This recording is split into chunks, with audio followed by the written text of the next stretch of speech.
දැන් මම මේ දම් වර්ණයෙන් ඉස්සෙල්ලා මහලා පෙන්නන මම මෙතනදී බේබි රිබන් එක පාවිච්චි කරන්නේ.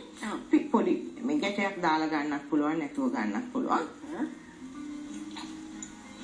මේ මහුමට කියන්නේ ලූප් මැස්ම කියලා. දැන් මෙහෙම කුඩා ලූප් එකක් ක්‍රමයට තමයි මාන්නේ. දැන් මෙහෙම අපි රිබන් එක පිටතට ගත්තා. හරි.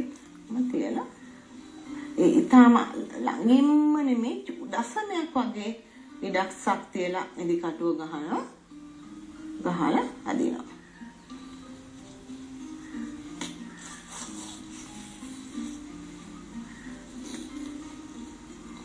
මෙහෙම අදිනකොට පොඩි ලූප් එකක් මෙතන ලොකු විශාල ලූප් එකක් නෙමෙයි කුඩා ලූප් එකක් ගන්නවා. මෙන්න මේ වගේ පොඩි ලූප් එකක්. හරි. දැන් නැවත එතන ළඟින් දැන් මේ මල තියෙන කොටස මේ වගේ මේ ලූප්ස් ඇත්තට මේ හයිඩ්‍රන්ජියා කියන මල කුඩා මල් ගොඩකින් හැදිච්ච තනි මලක්නේ. ඉතින් දැන් මේ කුඩා මල තමයි අපි මේ කුඩා මලට පෙති 4ක් හෝ 5ක්. දැන් මේකේ පෙති තමයි අපි මේ මහන්නේ.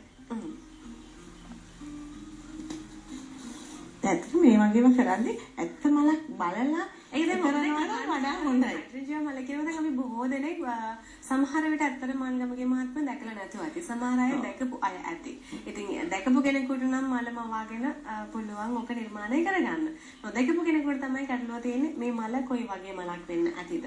කොහොමද මේක හැදේ කියන කාරණේ චුට්ටක් විමසලිමත් වේවි. දැන් මෙතන මේ සඳහන් කරා මේ පෙති කිහිපයකින් එකතු වෙච්ච ලොකු මලක්. කුඩා මල් ගොඩකින් සමන්විත ලොකු මලක්. ඒ කියන්නේ මල නිකන් රවුම් මලක්. නමුත් ඒක ලං වෙලා බැලුවම පේනවා කුඩා මල් ගොඩක් තමයි මේ ලොකු මල ඇතුලේ තියෙන්නේ. හොඳයි. දැන් අපි අර කිව්වේ මේ රෙද්ද ටිකක් බියමනක දාන්න ඕනනේ. කම තියෙනවා දැන් ඉතින් මේ වගේ රිබන් එක ගන්න පොඩි අපහසුතාවයක් තියෙනවා. ඉතින් ඒ අපහසුතාවය මගහරින්න තමයි මේ වගේ මේ රෙද්දක් අපි භාවිතා කරන්නේ. දැන් මම මෙතන ලූප්ස් 3ක් තියෙනවා. දැන් එක මලක පෙති 3ක් මහලා තියෙනවා. හරි. අපි තව පෙත්තක් මහමු. ඒතර මේ මලට පෙති 4ක කුඩා මලක්. හා. ඒ විදිහේ මල් කීපයක් ඒ විදිහේ මල් මේ ළඟ හැප්පෙන්නේ. ඒ කියන්නේ හිඩසක් නැති වෙද මේ කළු වර්ණ රෙද්ද නොපෙනෙන විදියට අර මල් එකට ළඟ මාගන්න. දැන් මේකෙදි මට මේ බේබි රිබන් එක සහ අඟල් භාග රිබන් එක කියන දෙකම පාවිච්චි කරන්නත් පුළුවන්. කැමති නම් මේක විතරක් පාවිච්චි කරන්නත් පුළුවන්. කැමති නම් අඟල් භාගේ විතරක් පාවිච්චි කරන්නත් පුළුවන්. ඉතින් අපෑ කරන තවත් එකක් තමයි මල්ගමගේ මහත්මයා දැන් ඔය වගේ පෙති එකතු වෙච්ච මලක්නේ. එකම පැත්තට පෙති ටික නිර්මාණය කරගෙන ආවේ. දැන් හදිස්සියෙන් දැන් මේ මල නිර්මාණය වෙලා තියෙන්නේ පෙති 4න් 4. දැන් ඉතින් මතක තියාගන්න ලෙහෙසියට අර විදියට කරගෙන යන්න එපා. පෙති 4ක් නිර්මාණය කරගෙන. දැන් අපි එක තිතක් එක සෙන්ට් එක කියලා හිතාගෙන එතන ඉඳලා පෙති 4ක් මෙහෙුවේ. ඒතර අපි දැන් එක මලක් මහලා ඉවරයි. ඔව්. ඊට පස්සේ දැන් අපි තව දැන් ඊළඟ මල වහනවා අපි දැන් ඒකෙත් මැද කියලා හිතා ගන්නවා යම් තරම්. දැන් අපි මේ විදිහට දැන් ඔන්න එක මලක් මෙහුවා මේක මැද. දැන් ආයෙ තව මලක් අපි මෙතන මැද කියලා හිතනවා නම් එතනින් අරගෙන එතන ඉඳන් නැවත පෙති 4ක්. හරි. ඒකට වෙන වර්ණයක් පාවිච්චි කරන්නත් පුළුවන්. රෝස වර්ණය පාවිච්චි කරන්නත් පුළුවන්. දැන් මොන එක පෙත්තක්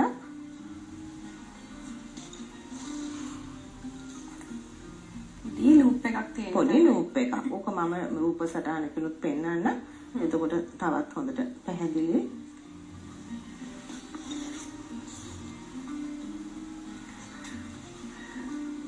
මම චුට්ටක් මල්ගමගේ මහත්මියගේ ළඟ තියෙන නිර්මාණය දුන්නත් මට ඒක පෙන්වන්න පුළුවන්. මෙන්න මේ මල තමයි නිර්මාණය කරලා තියෙන්නේ කියලා. එතකොට පැහැදිලි අවබෝධයක් ලබා ගන්න පුළුවන්. අර මම මුලින් කිව්වේ සම්පූර්ණ මල නිර්මාණය කරාට පස්සේ කොහොමද කියන කාරණේ ඔබට බලා ගන්න පුළුවන්. මේ තමයි අද දවසේදී අපි කරන නිර්මාණය. මේ තොරදී මල්ගමගේ මහත්මිය මහගෙන ආවි. අපි බලමු ඊට පස්සේ කොහොමද කියලා මේ තියෙන්නේ. අර කිව්වා වගේ පෙති 4කින් නිර්මාණය වුණු මල් විශාල ගණනක එකතුවකින් සති මලක් තමයි මේ මල. මම හිතන්නේ ඔබට හොඳින්ම පැහැදිලි වෙනවා ඇති. එතන කිසියම් වෙනසක් තියෙනවා. ඒ වෙනස කරේ කොහොමද කියන කාරණේ තමයි ඊට පස්සේ අද දවසේදී වැඩසටහනේ තියෙන විශේෂත්වය. බලන්නකො මේ පෙතිවල තියෙන වෙනස්කම්. එතකොට මොකක්ද මේ කරන්න හදන්නේ කියලා ඔබට තේරෙයි. මේ තමයි මල. ඔය ඇත්තටම හුඟක් දෙනෙක් හයිඩ්‍රන්ජන් මල හැමතැනම තියෙනවා. දැන් හරියට තියෙනවා. ඉතින් ඒකෙන්ද හුඟක් දෙනෙක් දැකලා තියෙනවා. නමුත් අපි සාමාන්‍යයෙන් මේකට කියනවා මේ 3 මාසේ මල කියලාත් කියනවා. මේ මල පිපුණන් පස්සේ මාස 3කට වගේ කාලයක් තියෙනවා. මම හිතන්නේ ඔබට දැන් මතක් වෙනවා ඇති මොකක්ද මේ මල කියලා. සාහන කාලයක් තියෙන මේ මල. මොකද පුංචි පොහොට්ටු පිපිල ඉතින් ඔක්කොම පිපෙනකම් මල තියෙනවා. ඊට පස්සේ තමයි මල මැරෙන්නේ. හරි ලස්සන සුන්දර මලක්. මේ තමයි මේ මල කොලේ මහන විදිහට වෙනස්. අපි ඒකේ අර කොළ දෙකක් වර්ණ දෙකක් භාවිතා කරන්නේ. දැන් ඔන්න දැන් මම මල් දෙකක් මහලා තියෙනවා. දැන් මට හිතෙනවා පැහැදිලි. දැන් මේ විදිහට ළඟ මේ රවුන්ඩ් හැඩය පිරෙන තෙක්. දැන් ලොකු මලකට ලොකු රවුමක් ගන්න කුඩා මලට කුඩා. දැන් මේකේ පොහොට්ටුවක් තියෙනවා. පොහොට්ටුවට බොහොම කුඩාමුත් මහපු ක්‍රමය එකමයි.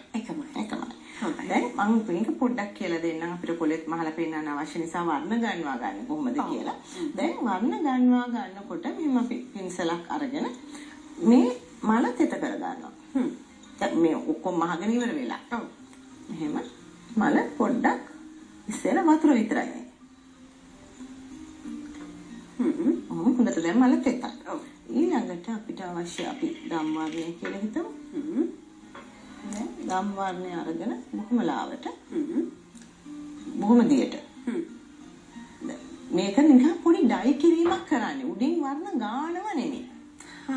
දැන් අපි පේන්ට් එක අරගෙන මෙහෙම ගානව නෙමෙයි නිකන් පොඩි ඩයි කිරීමක් මේක ටින්ට් කරනවා කියලා කියනවා. දැන් මෙහෙම බොහොම දියට මේක හදා ගන්නවා. හරි. හදාගෙන දැන් මලේ මැද සිට මෙහෙම යන්තම්. මොකද අපි රිබන් එකේ වර්ණය සම්පූර්ණ වහන්නේ නැහැ. රිබන් එකේ වර්ණයක් තියෙනවා. ඒ එක්කම මේ වර්ණ ගන්නපු වර්ණයක් තියෙනවා. දැන් ඒ මල මම දම් පාට දැම්ම අනිත් මල මේ පාට දාමු.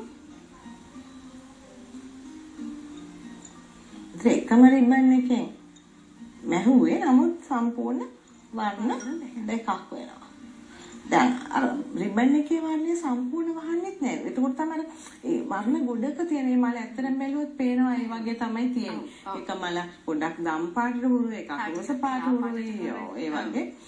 මේ දැන් ඒ ස්වභාවික මල විදිහටම ගන්න අවශ්‍ය හින්දා තමයි තව මේ පාටට හුරු මේ හයිඩ්‍රන්ජන් වලකුත් තියෙනවා. හොඳයි. මෙතන මම දැන් මේ මැද මම හිතේ ප්‍රශ්න වලට මොකද පොඩි කහ වර්ණ නූලකින් ප්‍රංශ ගැටයක් දාන්න පුළුවන් මල මැදින්. හරි. ඒක තමයි මැද. එතකොට එක මලක් නේද? එතකොට දැන් මේ පෙති හතරේ මල මැදින් කුඩා කහ වර්ණ ප්‍රංශ ගැටයක් දානවා. ලා කහ වර්ණය. මෙහෙම දැක්කට පස්සේ මල හඳුනා ගන්න ඔබට හැකියාව තියෙනවා. අර මං කිව්වේ පෙති ගැන පොඩ්ඩක් සැලකිලිමත් වෙන්න අන්න එතන තමයි අපි වෙනස කියලා දෙන්නේ කියලා. ඔබට දැන් පැහැදිලි ඇති. තවත් පැහැදිලි වෙන්න රූපසටහන් මගෙන් අපිට පෙන්වන්නත් හැකියාව තියෙනවා. ඒතර ඔබට පුළුවන් මේ වියමන කොහොමද කරන්නේ කියන කාරණේ පැහැදිලිව දැන කියා ගන්න. ඊට පස්සේ අපි කොලේ නිර්මාණය කරගන්න විදිහත් අපි කියනවා. හරි. දැන් මේක ලූප් මැස්ම කියලා මම. දැන් අපි ලූප් මැස්මෙන් තමයි පෙති මැහුවේ.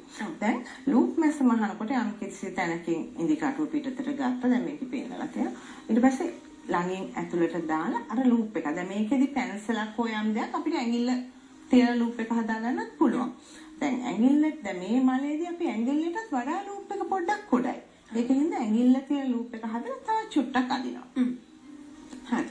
දැන් මේ ආකාරයට තමයි අපි ලූප් එක හදාගන්න. දැන් ඊළඟට කරන්නේ කොලය. ඒකත් රූප සටහන් පෙන්නලා මේ පටන් ගමු. එතකොට අපිට දැන් මේ තියෙන්නේ මේ මැස්ම මාළු කටු මැස්ම. නැත්නම් ෆිෂ් බෝන් ස්ටිච් කියන මැස්මෙන් තමයි අපි මේ කොලේ මහගන්නේ. මේකෙදි මෙහෙම පටන් ගැම්මේදී කෙලින්ම වුමක්. ඊට පස්සේ වමේ සිට දකුණට දකුණේ සිට වමට මෙතනදී පොඩ්ඩක් ඕවර්ලැප් වෙනවා. අර එකක් පිට එකක් යනවා. ඊට පස්සේ එතනින් මෙහෙම නතර කරලා ආයෙ වෙනම තැනක ආයෙ ගන්න. දැන් ඔන්න පළවෙනි මෙහෙම මෙහෙම. හරි? දෙවෙනි මෙහෙම මේක. තුන්වෙනි මෙහෙම මේක. නැවත 4 5 6 7 මම මහලම පෙන්නන්නම්. ඒකට මට හිතෙනවා රූප සටහන බැලුවම ඇත්තටම හොඳටම පැහැදිලි. මොකද මේක හුඟා ලොකුවට පෙන්නලා තියෙන්නේ. මේ මෙතන පොඩක් ඉඩසක් තියලා මහලා තියෙන අපි ඉඩසක් තියන්නේ නෑ මානකොට. ඒක දැන් මම දැන් කල්පනා කරේ එතන ඉඩසක් තියෙනවා. ඉඩසක් තියලා තියෙන රූප සටහන එතකොට අර පැහැදිලිව මේ පෙන්නන්න පුළුවන් නිසා. දැන් අපි බලමු කොලේ මහ ගන්න හැටි ෆිෂ් බෝන් ස්ටිච් නැත්නම් මාළු කටු මැස්ම කියන මැහුමෙන් අපි කොලේ මහන්නේ. කොලේ මහනකොට මම කලින් කිව්වා වගේ අර හොඳට කොලේ හැඩය හොඳට ඇඳගෙන තියෙනවා. මොකද අපිට ඒ හැඩය රැකගෙන තමයි අපි කොලය මහගන්නේ.